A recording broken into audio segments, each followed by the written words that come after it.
Buka rasio dari kaki menggeletek kan nampak nih. Buka rasio ya. Kalau Abu geletek kaki Abu kan tak nampak dia juga lah. Nampaknya lebih bukanya rasio.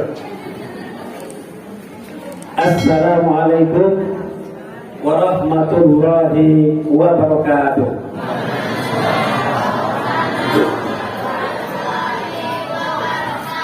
Alhamdulillahirabbil alamin.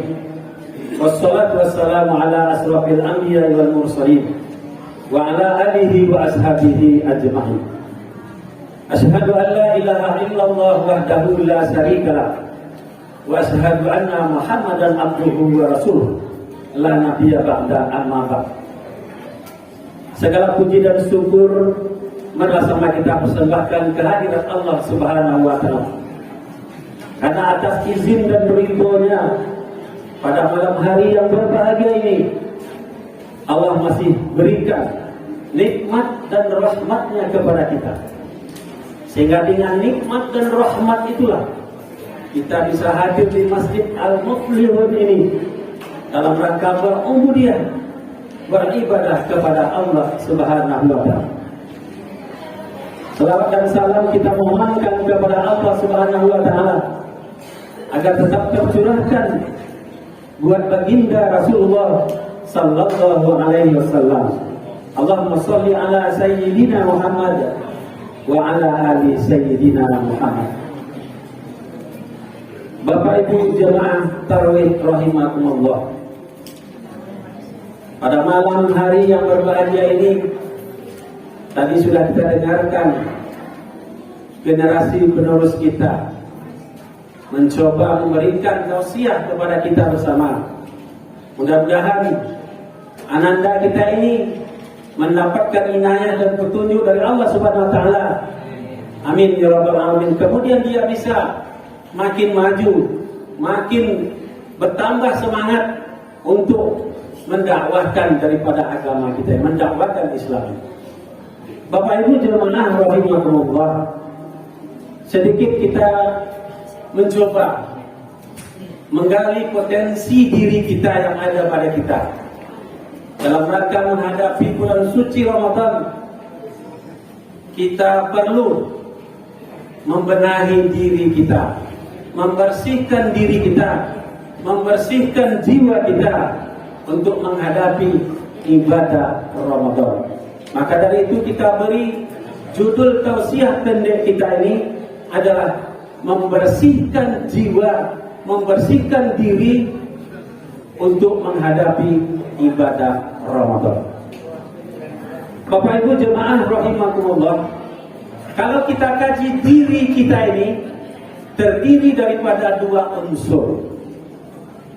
Terdiri daripada dua unsur. Yang pertama adalah unsur jasmani. Unsur jasmani, jasad tubuh kita ini, mulai dari kaki, ujung kaki sampai kepada ujung rambut, itulah jasad kita, itulah tubuh kita. Itu yang harus kita bersihkan dalam menghadapi ibadah Ramadan. Itu secara jasmani.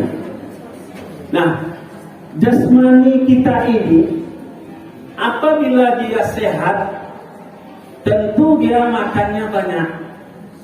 Iya banyak makan jasmani Pak Bu.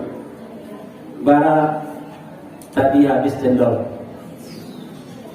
2, 3, habis 2 tidak bisa makan lain. Karena dia iya sih. Kenapa? Itulah jasmani kita ini. Dia butuh makan, dia butuh minum. Karena mulai dari awal Ramadan sampai hari ini kita panas, hawa kita panas, sehingga kita berbuka hanya dengan minum air. 1 gelas minum air, tambah ini satu, akhirnya kenyang. Mau makan nggak bisa lagi karena perut sudah kenyang. Itulah yang namanya jasmani. Kita kasih makan, dia mau makan berapa adanya. Beda dengan rohani. Kalau rohani kita ini sehat, dikasih makan, tapi makannya bukan makan seperti jasmani. makannya adalah makanan rohani. Nah, Bapak Ibu jemaah tarawih rahimakumullah, malam hari ini saya tidak akan berikan makanan jasmani. Karena jasmani tadi sudah berbuka kita, sudah takjil. Nah, sekarang kita kasih makan makanan rohani. Bapak Ibu jemaah tarawih rahimakumullah, kalau orang jasmaninya sehat, kemudian rohaninya sakit, nah, ini yang perlu kita garis bawahi. Jasmani sehat, rohani sakit. Jasmani sehat sadar bugar, tetapi rohaninya sakit. Tentu ibadah Ramadan juga tidak akan bisa terlaksana dengan baik. Kenapa? Rohaninya sakit. Tapi sebaliknya, rohaninya sakit, rohaninya sehat, jasmaninya sakit. Coba kita lihat, ada orang rohaninya sehat tapi jasmaninya sakit. Tidak ada halangan baginya untuk beribadah kepada Allah Subhanahu wa ta'ala.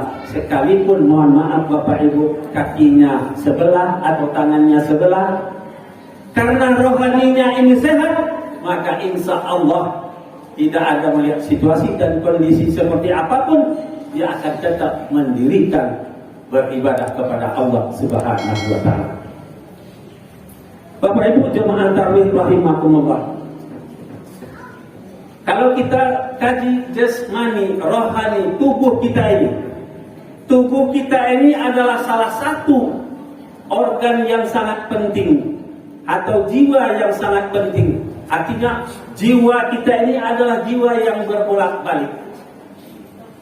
Ketika jiwa kita ini di atas, maka kegiatan seperti apapun kita akan enak dan gampang untuk melaksanakannya. Kenapa? Itulah namanya jasmani atau rohani, tubuh kita ini, kolbun kita ini lagi sehat.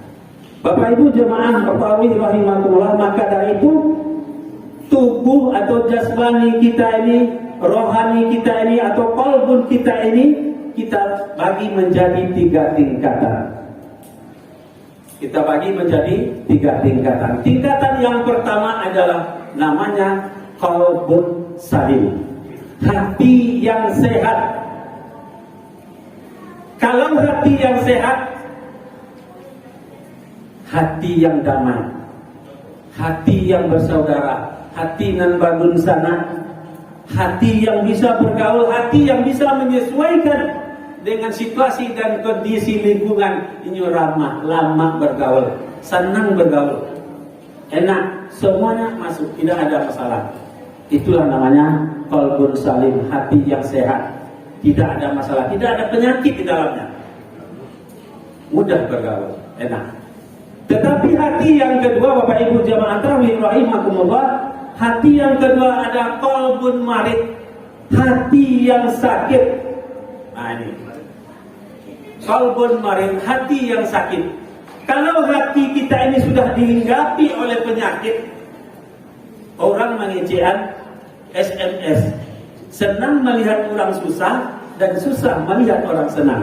Ini namanya hati yang dihinggapi penyakit SMS, senang melihat orang susah dan susah melihat orang senang. Mudah-mudahan di dalam Masjid Al-Muflihun ini tidak ada yang seperti itu. Amin ya rabbal alamin. Bapak Ibu jemaah tarawih rahimakumullah, kalaulah hati dihinggapi dengan penyakit seperti ini, maka kita berjalan keluar pun dari rumah, rasanya orang memperhatikan kita. Nyoca lihat siapa diurang kama awak pai. Itu perasaan awak. Tetapi orang tidak memperdulikan kita. Bahkan di dalam hatinya mengatakan, saya selagi si A jadi ketua RT, saya tidak akan mengikuti kegiatan.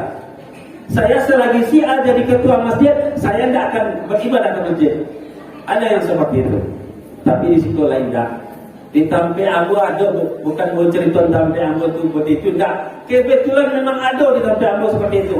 Selagi si A jadi ketua musola, ambo nak akan beribadah ke musola korang. Coba bayangkan. Jo si A ni tidak bahasa kuano, beribadah lah menyebutkan dia musola. Coba bayangkan. Ada, padahal dia sudah ibadah ke tanah suci, suami dan istri. Coba kita bayangkan. Dengan hanya seseorang, dia tidak beribadah. Itulah yang namanya hati tadi, hati yang berpenyakit, hati yang berkarat, qalbun salim, hati yang berkarat, hati yang hinggapi penyakit. Sakit TSE bermasalah, jadi masalah. Itulah yang namanya hati dihinggapi oleh penyakit. Kemudian yang ketiga, Bapak Ibu jemaah tarawih rahimakumullah, lebih berat lagi dari ini adalah qalbun mait, hati yang mati. Kalau hati yang sudah mati, summum bukmun umyun fahum la yarju. Tidak ada lagi tutup semuanya. Sehingga mereka kita ajak berbuat baik, kita ajak bersedekah, kita ajak berinfak, kita ajak ke mushola, kita ajak kemana aja. Hatinya ini sudah tertutup. Hati ini sudah mati. Tidak akan bisa hidup kembali. Maka kata Bapak Ibu kaum muslimin jemaah tarawih rahimakumullah, ada cara bagaimana supaya hati kita ini, qalbun kita ini tetap dia sehat. Yang pertama, kita rajin ibadah kepada Allah Subhanahu wa taala. Beribadah ini bukan hanya ibadah sholat saja. Apapun ibadah yang dinilai kebaikan, itulah adalah ibadah. Itulah adalah salah satu untuk bagaimana cara menghidupkan hati kita. Apalagi di bulan suci Ramadan ini Allah lipat gandakan pahala yang kita lakukan dalam ibadah Ramadan, maka Allah lipat gandakan. Apalagi kita membaca ayat suci Al-Quran. Biasanya kita membaca ayat suci Al-Quran di bulan yang lain selain Ramadan, satu huruf dinilai satu pahala. Sekarang ini satu huruf dinilai 10, bahkan sampai 700 dilipat gandakan oleh Allah Subhanahu wa taala. Alangkah bahagianya kita berhadapan dapat beribadah di dalam bulan suci Ramadan ini. Bapak Ibu jemaah tarawih rahimakumullah. Kemudian yang kedua, supaya hati kita ini bisa tetap hidup, kita sering membaca dan menggali serta mengamalkan isi daripada Al-Quran. Nah, Al-Quran sebagai pedoman hidup kita yang kekal dan abadi, mari kita pelajari, mari kita baca, dan mari kita amalkan dalam hidup dan kehidupan kita. Coba bayangkan, kita sudah berumur sampai sekarang, kalau saya sudah 57, mau masuk 58, sudahkah hafal Al-Quran yang 6.666 ayat? Atau berapa juz sampai hari ini kita baru hafal? Ya kan, coba kita bayangkan. Kalaupun itu tidak bisa kita hafal satu Al-Quran, minimal kita bisa menghatam Al-Quran. Kita tamatkan Al-Quran selama Ramadan ini, paling tidak satu kali kita khatam. Nah ya kan, satu kali kita usahakan khatam Al-Quran selama Ramadan. Kalau bisa 4 kali, 4 kali khatam di dalam bulan Ramadan ini. Caranya bagaimana? Setiap kita salat wajib, sebelum salat kita baca sekian 4 halaman, setelah salat kita baca 4 halaman. Kalau 5 waktu saja kita yang wajib melaksanakan ini, 5 kali 4 20. Berarti kan sudah 20. 20 halaman. Dia kan berapa halaman? Jadi itu salah satu triknya untuk menghatam Al-Quran. Apalagi kalau kita siapkan, sediakan waktu kita, benar-benar kita ingin menghatam Al-Quran ini. Ada waktu kita, ya mungkin setelah sholat zuhur, kita daripada tidur ya kan, udah kita baca Al-Quran. Bagaimana supaya kita bisa menghatamkan Al-Quran ini?